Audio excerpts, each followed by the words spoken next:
നമസ്കാരം സാർ. നമസ്കാരം. RSS സർസംഘ ചാലക് ശ്രീ മോഹൻ ഭഗവത്ജി കഴിഞ്ഞ ദിവസം ഒരു പ്രസ്താവന ചെയ്തിരുന്നു കോൺഗ്രസ്സിനോ വോട്ട് ചെയ്യുമായിരുന്നു എന്ന്.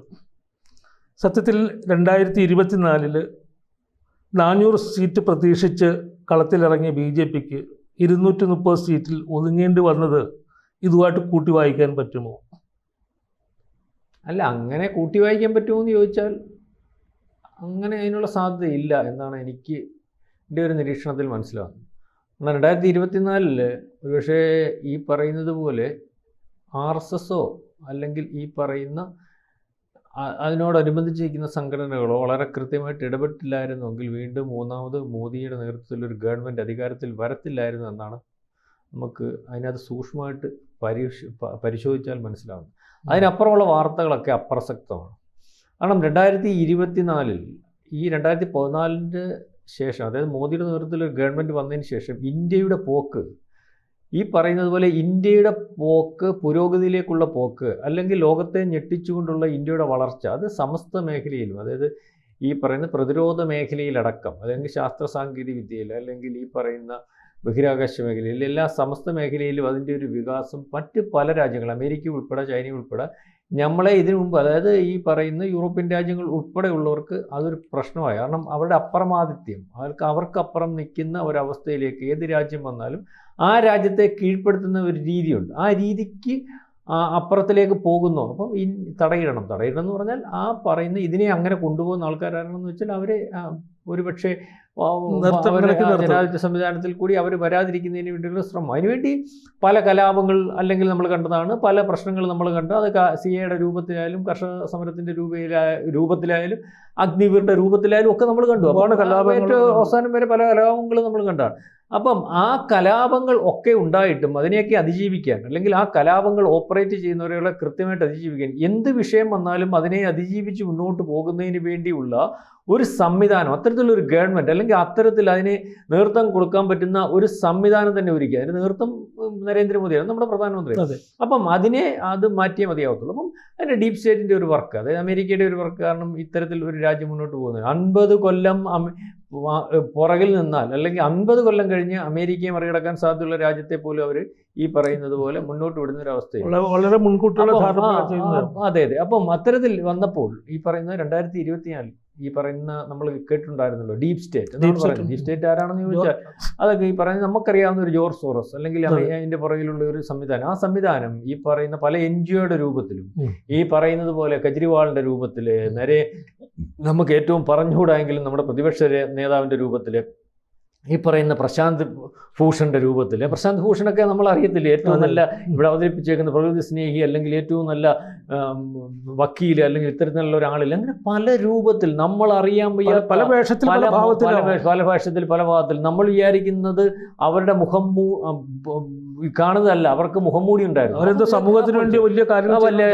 കാര്യങ്ങൾ ചെയ്യുന്നവരും, അല്ലെങ്കിൽ ഈ രാജ്യത്തിന് വേണ്ടി പല കാര്യങ്ങൾ ചെയ്യുന്നവരും, അല്ലെങ്കിൽ രാജ്യത്തിനെ നേരാംവണ്ണം നയിക്കാൻ നിൽക്കുന്നവരും ഒക്കെ ആണെന്ന് വിചാരിക്കുന്ന ആൾക്കാർക്ക് അവരുടെ മുഖംമൂടിയിലാണ് ഇവരത് ധരിച്ചത്. അപ്പം അത്തരത്തിലൊരു നീക്കം ഭയങ്കരമായിട്ട് നടന്നു 2024 ഈ നീക്കം. അത് ഞാൻ മുമ്പേ പറഞ്ഞതുപോലെ പല രൂപത്തിൽ സമൂഹത്തിൽ അവർ പറഞ്ഞാൽ കേൾക്കുന്ന, അല്ലെങ്കിൽ ഈ പറയുന്ന പോലെ സമൂഹത്തിന് ഭാഗമായിട്ട് നിൽക്കുന്ന പല സാംസ്കാരിക സംഘടനകളുടെ രൂപത്തിൽ, NGOയുടെ രൂപത്തിൽ, ഈ പറയുന്ന യൂട്യൂബുകളുടെ വാർത്താ ചാനലുകളുടെ രൂപത്തിൽ വന്നു, വർക്ക് നടന്നു. താഴെത്തട്ട് വരെ തെറ്റിദ്ധരിപ്പിക്കപ്പെടുന്ന ഭരണഘടന, അല്ലെങ്കിൽ ഈ മോദി വീണ്ടും വന്നാൽ ഇല്ലായ്മ ചെയ്യപ്പെടും, സാധാരണക്കാരൻ, അതായത് ദളിതൻ്റെ അല്ലെങ്കിൽ സാധാരണക്കാരൻ്റെ ഈ സംവരണം അട്ടിമറിക്കപ്പെടും. അതേ രീതിയിൽ താഴെത്തട്ടിലേക്ക് മർമറിങ് ക്യാമ്പയിൻ കണ്ടിട്ടില്ല. അന്നൊക്കെ ഒരു യൂട്യൂബ് ചാനൽ, നമ്മുടെയൊക്കെ ഈ നാഷണലൈസ്ഡ് യൂട്യൂബ് ചാനലുകളുടെ റീച്ച് ചെയ്ത് യൂട്യൂബിനെ വരെ പിടിച്ചു. അതായത് അമേരിക്ക ഈ യൂട്യൂബ്, ഫേസ്ബുക്ക് പോലെയുള്ള മുതലാളിമാരെ വരെ, മാധ്യമങ്ങളെ വരെ പിടിച്ചു. കാരണം ചില വാർത്തകൾ, നമ്മൾ ഇതുപോലെ സത്യസന്ധമായ വാർത്തകൾ, നാഷണൽ ചാനലുകളുണ്ട്, അവിടെ വാർത്തകൾ വേണ്ട, കൊടുക്കണ്ട, ഇതിനെതിരെ അല്ലെങ്കിൽ ഇന്ത്യക്കെതിരെ വരുന്ന വാർത്തകൾക്ക് ഇല്ലാത്ത റീച്ച്,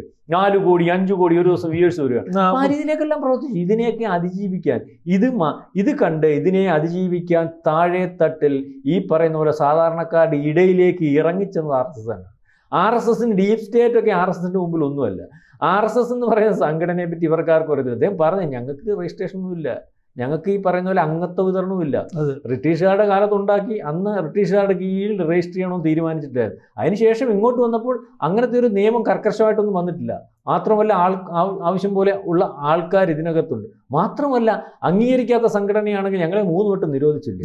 ഈ സംഘടനയെ അത് ഞങ്ങൾ കോടതി അതിനകത്ത് നിരോധനം ശരിയല്ലെന്ന് കണ്ട് തിരിച്ചു കൊണ്ടുവന്നില്ലേ. അപ്പം അത്രയ്ക്ക് ഈ പറയുന്ന പോലെ ഈ രാജ്യത്തിൻ്റെ അല്ലെങ്കിൽ രാജ്യത്തിൻ്റെ താല്പര്യത്തിനനുസരിച്ച് പോകുന്നു. അപ്പം ആ രാജ്യ താല്പര്യത്തിനനുസരിച്ച് പ്രവർത്തിക്കുന്ന ഒരു ഇതാണ് കോൺഗ്രസ് എങ്കിൽ കോൺഗ്രസ് വോട്ട് ചെയ്തേനെന്നാണ് പറഞ്ഞത്. അല്ലെ കോൺഗ്രസ് വോട്ട് ചെയ്തോ? ഈ ചോദ്യത്തിന് ഉത്തരം അല്ലെങ്കിൽ ഈ പറഞ്ഞു കോൺഗ്രസ് വോട്ട് ചെയ്തോ, കോൺഗ്രസ് വോട്ട് ചെയ്തോ എന്ന് ചോദിച്ചാൽ അതിന് അദ്ദേഹം ഒരു ഉദാഹരണം കൂടി പറയുന്നുണ്ട്.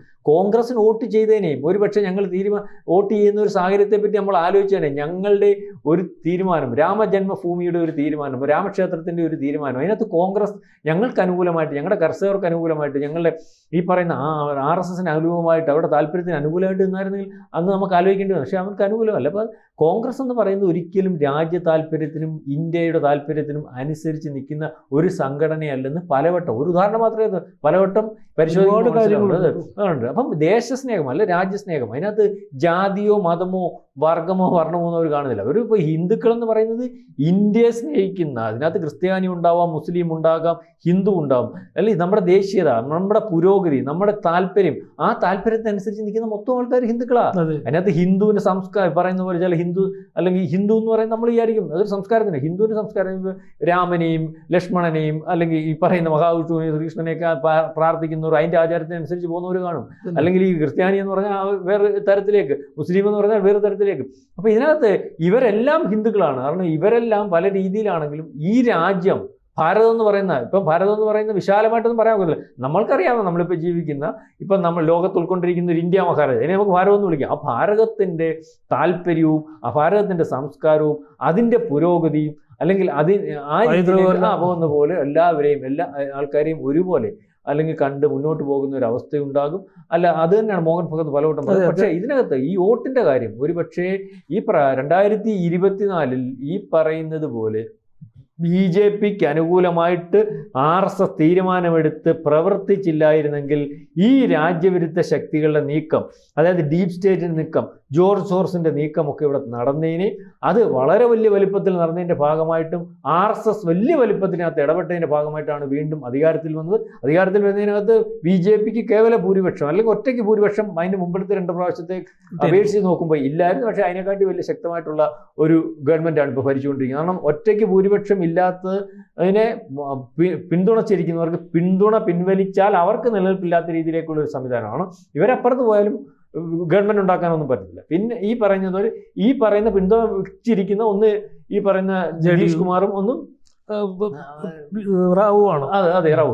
അപ്പം അവർക്ക് രണ്ടും അവർക്ക് താല്പര്യങ്ങൾ, അവരുടെ സംസ്ഥാനത്തിന് താല്പര്യം, അവരുടെ വികസനത്തിലൂന്നിയുള്ള ഒരു ആ സംസ്ഥാനത്തെ പോക്ക്, അതിന് ഉതകുന്ന രീതിയിലുള്ള ഒരു ഗവൺമെൻറ്, അത് കേന്ദ്ര ഗവൺമെൻറ്റാണ്. ഇതിനപ്പുറം മറ്റൊരു ഗവൺമെൻറ്റിനെ അവർ പ്രതീക്ഷിക്കുന്നില്ല, അവർക്ക് തന്നെ പ്രതീക്ഷ അർപ്പിക്കുന്നില്ല. അപ്പം ആ രീതിയിലേക്കുള്ള ഒരു പോക്കാണ് ഞാൻ ഈ പറഞ്ഞു വന്നത്. RSS മോഹൻ ഭഗത് പറഞ്ഞത് വീണ്ടും ദീർഘമായിട്ട് പരിശോധിക്കുമ്പോൾ അവർക്ക് പ്രത്യേക പാർട്ടിയൊന്നുമില്ല, അവർക്ക് ഏത് പാർട്ടിയും അവർക്ക് അന്യമല്ല, അവരൊരു പാർട്ടിയെയും പ്രത്യേക താല്പര്യത്തോടു കൂടി കാണുന്നില്ല. പക്ഷേ അവരുടെ താല്പര്യങ്ങൾ സംരക്ഷിക്കുന്നതിനകത്ത് ഏത് പാർട്ടിയാണോ നിൽക്കുന്നത്, എവിടെ താല്പര്യം പറഞ്ഞാൽ ഇന്ത്യയുടെ താല്പര്യം, ദേശീയയുടെ താല്പര്യം, രാജ്യത്തിൻ്റെ താല്പര്യം, അതിൻ്റെ കൂടെ നിന്നു പോകുന്ന ഒരു സംവിധാനമാണ് ഉള്ളത് എന്നാണ് പറഞ്ഞത്. അല്ലാതെ കോൺഗ്രസിന് വോട്ട് ചെയ്തിരുന്നോ എന്ന് ചോദിച്ചാൽ കോൺഗ്രസിന് വോട്ട് ചെയ്യാൻ പറ്റുന്ന ഒരു സാഹചര്യവും കോൺഗ്രസിൻ്റെ ഭാഗത്തു നിന്ന് അവർ പരിശോധിക്കുമ്പോൾ ഇതുവരെ ഉണ്ടായിട്ടില്ല. അതിന് ചെറിയൊരു ഉദാഹരണം ചൂണ്ടിക്കാണിച്ചത് മാത്രമാണ് രാമജന്മഭൂമിയും ക്ഷേത്രത്തിന് അനുകൂലമായ തീരുമാനമെടുത്തിട്ട് നടക്കുമായിരുന്നു എന്നുള്ളത്. Okay sir. കൂടുതൽ വാർത്തകളും വിശേഷങ്ങളും നിങ്ങളിലേക്ക് എത്താൻ ABC മലയാളം സബ്സ്ക്രൈബ് ചെയ്യുക, ബെൽ ബട്ടണും അമർത്തുക.